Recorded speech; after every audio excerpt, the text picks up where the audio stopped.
Om Namo Bhagavate Vasudevaya. Om Namo Bhagavate Vasudevaya. Om Namo Bhagavate Vasudevaya. Welcome to today's live session from Bhagavad Gita as it is. At the moment we are covering chapter 6, Dhyana Yoga. And we have covered up to verses 39 now. And we'll be doing the last 7 verses of this chapter. Chapter 40 to 47.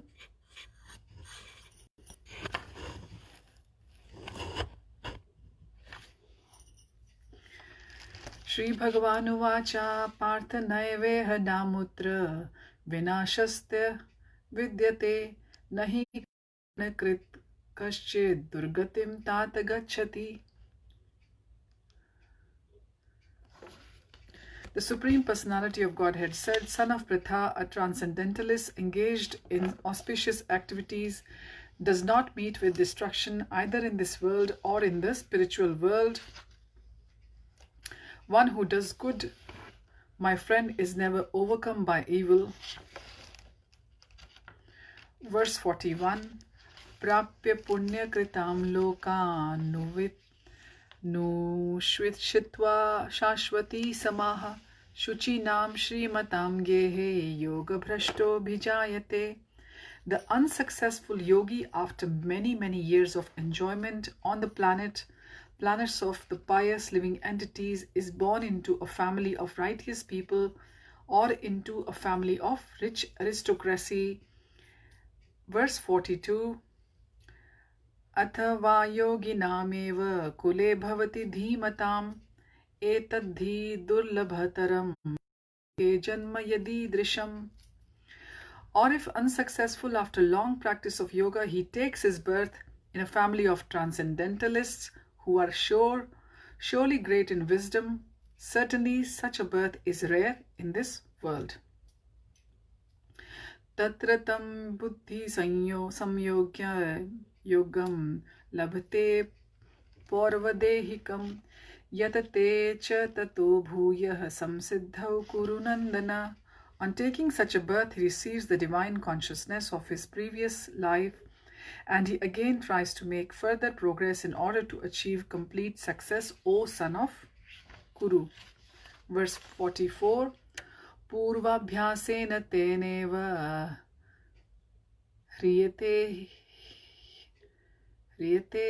hya avashopi saha jignasurapi yogasya shabda brahmati vartate. By virtue of the divine consciousness of his previous life, he automatically becomes attracted to the yogic principles. Even without seeking them, such an inquisitive transcendentalist stands always above the ritualistic principles of the scriptures. Verse 45. Pratnadyatmanastu yogi samshuddha kilbishah aneka janma samsiddhastato yati param gati. And even when the yogi engages himself with sincere endeavor in making further progress, being washed of all contaminations, then ultimately achieving perfection after many births of practice, he attains the supreme goal. Verse 46. Tapasvi bhayodhiko yogi jnani bhayopi matodhikaha karmi bhyasha chadhiko yogi tasmad yogi bhavarjuna. A yogi is greater than the ascetic, greater than the empiricist, and greater than the fruitive worker. Therefore, O Arjun, in all circumstances, be a yogi. Verse 47. Yogi namapi sarvesham madgate nantaratmana shraddhavan bhajate yo mam se me yuktatmo mataha. Translation. And of all the yogis, the one with great faith who always abides in me, thinks of me within himself, and renders transcendental loving service to me, he is the most intimately united with me in yoga and is highest of all. That is my opinion. So the theme continues from yesterday, which started from verse 38. that what happens to a transcendentalist who is unsuccessful in his endeavor. So what happens to him?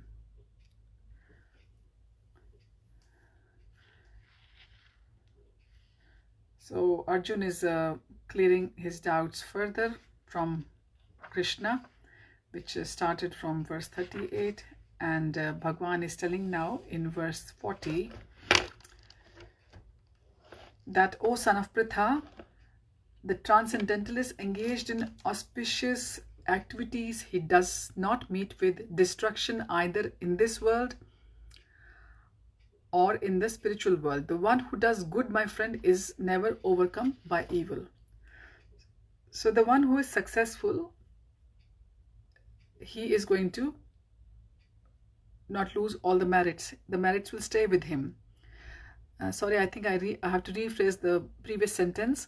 The person who is totally engaged in the karmic activities, just fulfilling his or her desires, if they are not going to, even after finishing the life, they are not going to get any spiritual accounts with them, because they were too busy just fulfilling their desires and enjoying their success just by themselves. But the transcendentalist, the one who is in samadhi, who is in the yoga with, or the union with the God, that person who is engaged in the auspicious activities, they are not going to lose any of the credits either in this world or in the spiritual world.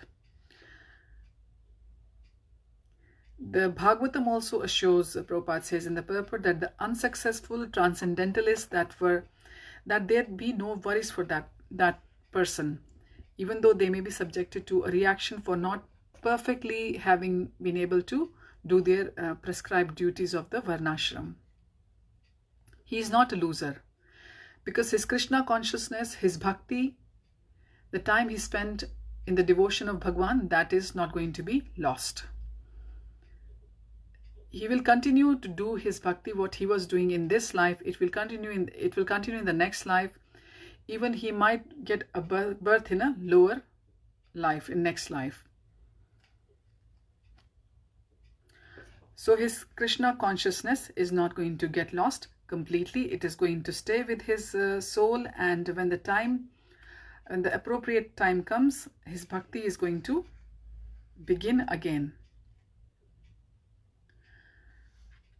The persons who are following the auspiciousness, the path is given by Prabhupada in the purports as 3 types. The first is the followers of the scriptural rules and regulations who are enjoying the material prosperity.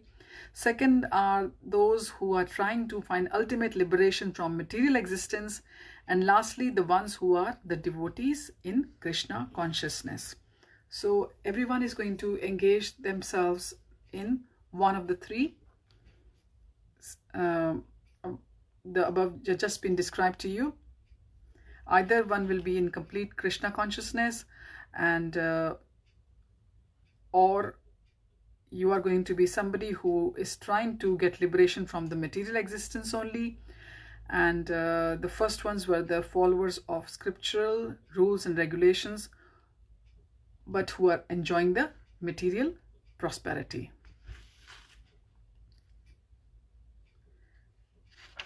So without the self-realization, there is going to be no freedom at all, either in this or in the next life. Because Krishna consciousness is the only auspicious activity, because you are performing all your activities around Krishna. You are conscious of Krishna. You're conscious of your position in relation to Krishna. So you are Krishna conscious, because you are using the 8-fold path of the yoga system given by Patanjali directly towards the ultimate realization of Krishna consciousness. Prabhupada tells us again and again in all these purports. In text 41, Bhagwan says that the unsuccessful yogi, after many years of enjoyment in the heavenly planets, because the unsuccessful yogi is definitely going to go to a higher planet, heavenly planets, and he's going to enjoy himself after years and years of existence up there. Then he is going to get birth into a family of righteous people or into a family of rich aristocracy. So that person is not going to be in loss in any case. Either he will have a birth in a very rich family or in a family of people who are already Krishna consciousness, following the path of Krishna consciousness.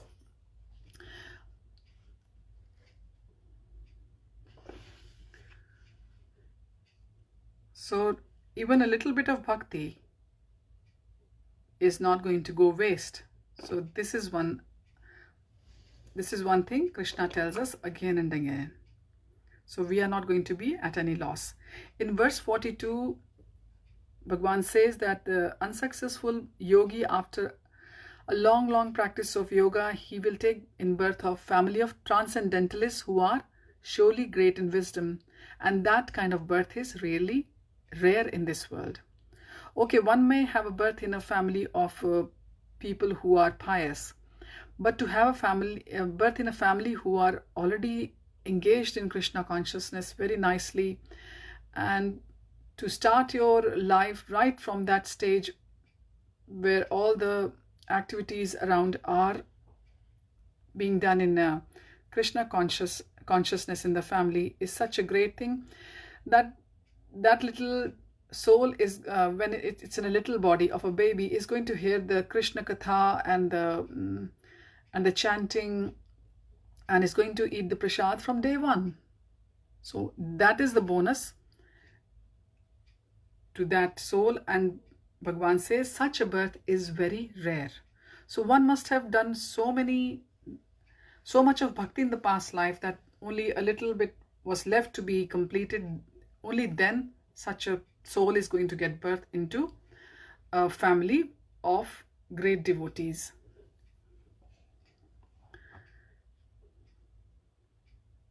So they will be trained in the devotional service from the day one of their lives. In verse 43, Bhagavan says, on taking such a birth, that person will get their consciousness revived from the previous life, and they will try to make further progress in order to achieve complete success, O son of Kuru. Now Arjuna is addressed as O son of Kuru. Bhagavan says now that person will try to revive their consciousness after such a nice birth in a devotee's family. So like we always see that there are instances of little children taking on to kirtan so nicely, sometimes to even the performing of the aartis and playing very difficult instruments just so easily, because actually they have done this for so long in their past lives that getting a birth into a right family has just revived their consciousness straight away from day one. So this person is the transcendentalist will get the repeated opportunities to complete the perfection in Krishna consciousness.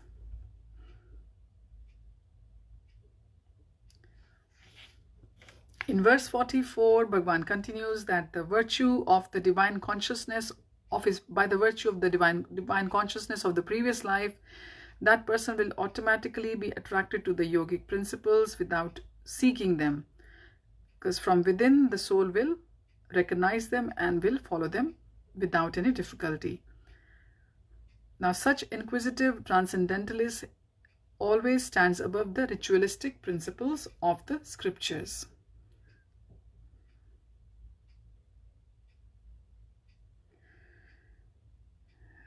In the purport, the example is given from Srimad Bhagavatam, 3rd canto, chapter 33, verse 7. Aho bata shva pacho ato gartyan yaj jihavagre vartate nam tubhyam tepas tapas te juhavah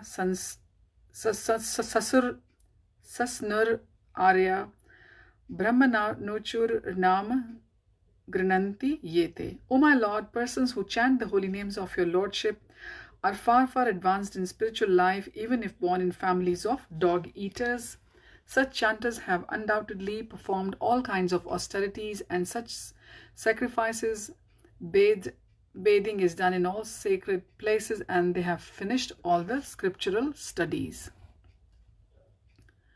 So the example of this was presented by Lord Chaitanya. Famous example was presented by Lord Chaitanya himself, who accepted Thakur Haridas as one of his foremost important disciples, even though Haridas Thakur was born in a Muslim family, and he was then elevated to the post of Namacharya by Lord Chaitanya, because he was adhering to the principle of chanting the holy name very, very sincerely. He used to chant 300,000 holy names daily of Hare Krishna, Krishna Krishna, Hare Hare, Hare Ram, Ram Ram, Hare Hare. So Lord had special mercy on him, because it is understood that in his previous life he must have passed through all the ritualistic method in the Vedas known as the Shabda Brahma. So only if somebody has been through something like that in the past life, only then they can have the purification done so quickly in the present life. In verse 45, Bhagavan is saying to Arjun that the yogi who engages himself with sincere endeavor in making further progress will clear out all the contaminations of their lives, and they will ultimately achieve the perfection.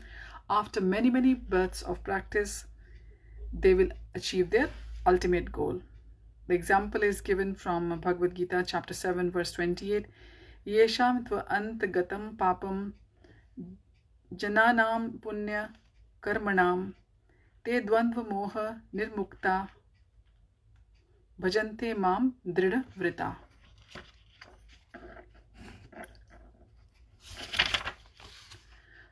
So this is self-explanatory, that after many, many lives of executing the pious activities and getting free from the contaminations and from the illusions and everything, these transcendentalists, they become engaged in the service of the Lord. In verse 46 and 47, it's described that the topmost yogi, they fix their mind on Krishna. So who is the topmost yogi in this world? Topmost yogi is not the one who is able to do the hatha yoga or the postures in different schools of yoga. But a person who is a topmost yogi is the one who is able to fix their mind, because mind is the most difficult of all the entities within our system. It's the part of our subtle body. It's the most difficult one to engage. So the topmost yogis, they'll be able to engage themselves very nicely, fix their mind on Krishna. So this topmost yogi is described by Krishna greater than the empiricist or any fruitive worker, the worker, the one in the Jnana Yoga or the Karma Yoga. So the empiricist is the one who is just following the Jnana Yoga, who is very scholarly. You know, he's just looking for lots of logics and asking for so many proofs, so as to say. So such knowledge without surrender to the Supreme Lord is also imperfect. And the fruitive worker who is without the Krishna consciousness is also waste of time. So only Jnana Yoga is useless, and just the Karma Yoga is also useless if there is no tinge of bhakti in it. In verse 47, it's described that of all the yogis, the one with the great faith, with the great surrender, who is abiding in Krishna. Krishna says, who is thinking of him, that is Krishna within himself, that is the person is thinking of Krishna always and thinking of Krishna within himself. Krishna is within us all. We keep repeating again and again, like Bhagavan tells us, he is within us as Paramatma form. That's the aspect we are carrying within us, and he is most intimately united with Bhagwan in yoga and is the highest of all. Bhagwan says this is Bhagwan's opinion. The example is given of 11th canto, chapter 5, verse 3. Ya esham purusham sakshad atma prabhavam ishwaram na bhajanti avajananti sthanad bhrashtah patanti adah. Anyone who does not render service and neglects his duty unto the primeval Lord, who is the source of all living entities, will certainly fall down from his constitutional position.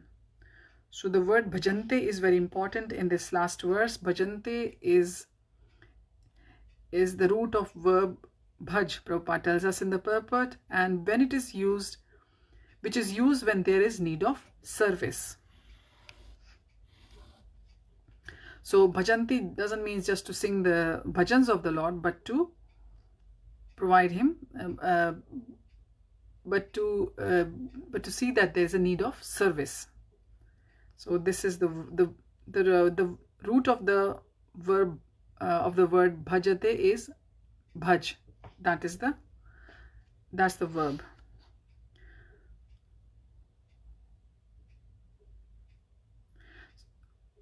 One can avoid worshipping a respectable person or a demigod, but one cannot or one should not avoid the worship of Supreme Personality of Godhead.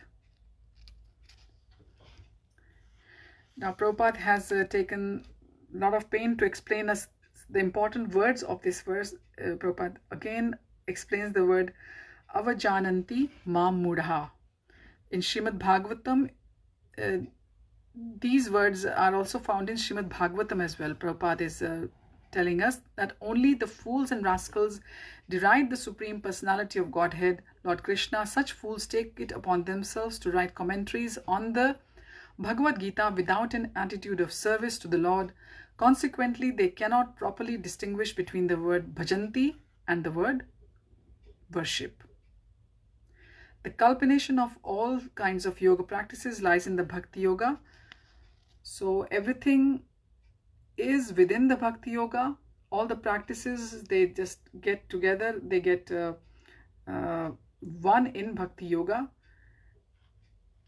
And all other yogas are actually slowly progressing towards Bhakti Yoga. So the progression from all other yogas is ultimately Bhakti Yoga. So the goal is Bhakti Yoga, which is a long way to self-realization. So, Jnana Yoga, Dhyana Yoga, and then Bhakti Yoga. And so you can also see that now we have come to Dhyana Yoga. So we are also inching slowly our way towards Bhakti Yoga in Bhagavad Gita. So if anyone asks us that has some kind of doubts on our scriptures, we can tell them that how beautifully even Bhagwan is telling Arjun in Bhagavad Gita, which is Song of the God, in such a way that Bhagwan is also taking slow progression, how it has to be done in real life by the people, eventually to reach him, eventually to reach the goal from Karma Yoga to Jnana Yoga to Dhyana Yoga to Bhakti Yoga.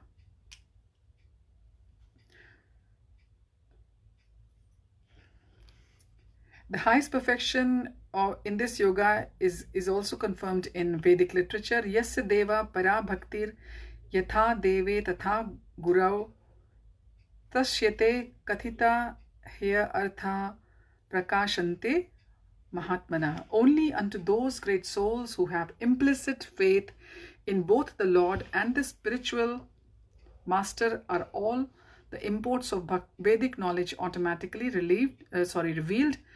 This is from Shweta's Avatar Upanishad, 6th chapter, verse 23. Bhaktir asya bhajanam tad iha mutropadhi naira sena musnin manah kalpanam etad eva naishkarmanyam karmayam. Bhakti means devotional. This is the little definition of bhakti. Bhakti means devotional service to the Lord which is free from desire for material profit either in this life or in the next. Devoid of such inclinations, one should fully absorb the mind in Supreme. That is the purpose of Nishkarmya. So Nishkam Karma, that is the purpose of the Nishkam Karma. To be engaged in the service of the Lord which is free from desire for any kind of material profit either in this life or in the next. So that is unalloyed service, as the word Prabhupada uses again and again in the translations and in the purports for us. And this is taken from this definition was taken from the Gopal Tapani Upanishad, verse 15, chapter 1. So the means of the performance of bhakti are also given to us now in verse 47. And Krishna consciousness is, of course, is the ultimate stage of yoga system. It is the stage of perfection of our bhakti. So with these words, I will take leave of you, and I wish you all a very happy weekend ahead. Please enjoy the Damodar pastimes and listen to the classes and kathas, and have online parikrama as well on Hare Krishna TV. It's going on 24/7 for our pleasure in these unprecedented times which are continuing with us. So thus ends the Bhaktivedanta purports to the 6th chapter of the Srimad Bhagavad Gita in the matter of Dhyana Yoga. Hari Om Tat Sat. Hare Krishna. Thanks for joining.